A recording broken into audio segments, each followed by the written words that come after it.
to again serve on the Maritime Subcommittee in this Congress. I look forward to working with my colleagues, and especially I want to include my co-chair of the Ports Caucus, Randy Weber, to address some of the critical issues that face our ports and our maritime industry. You know, ports across the country have applauded the inclusion of $293 million for the Port Infrastructure Development Program, which is at MARAD, which is included in the most recent appropriations language.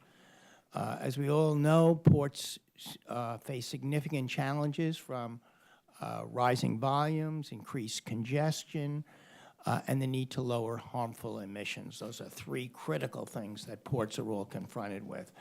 And so I'm hoping that this program, this newly included infrastructure development program, will provide a strong federal partnership to make these needed investments to modernize our ports and also the terminals included within the ports. So, Admiral Busby, my first question is to you. Can you give us an idea when we can expect to see the notice of funding opportunity for this program, and when does MARAD plan to award grants for this program?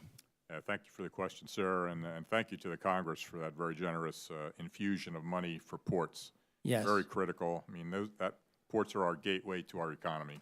So to get them operating as efficiently as we can is very, very important.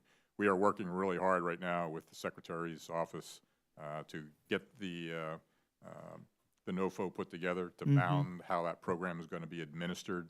We're working through to ensure we understand the guidance from Congress so that we get the proper instructions into the NOFO when it goes out.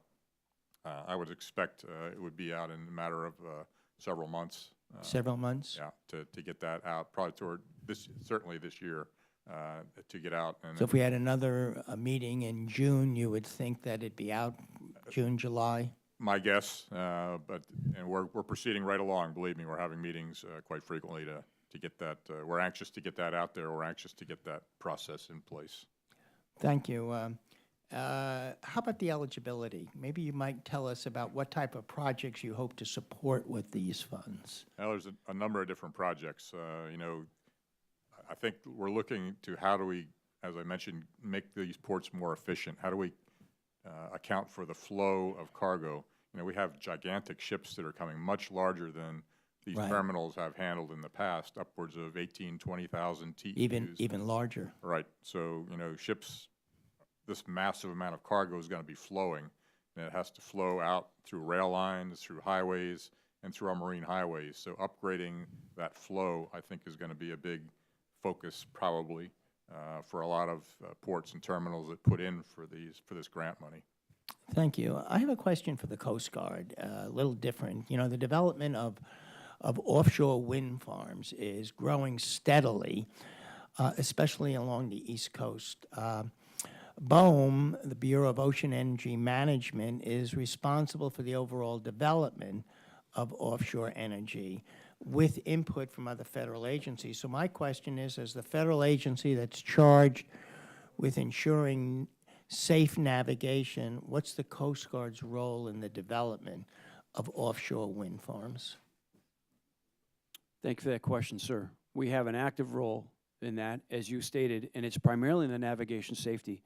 We are in support to BOEM as the lead federal agency for the permitting and the development of that activity, but we are plugged in with them and engaged. In fact, we have an MOA that we signed them a couple of years ago that clearly outlines our roles and responsibilities, and we're active with them on a reoccurring basis where we meet with them, discuss, and try and deconflict. We think this can be done right.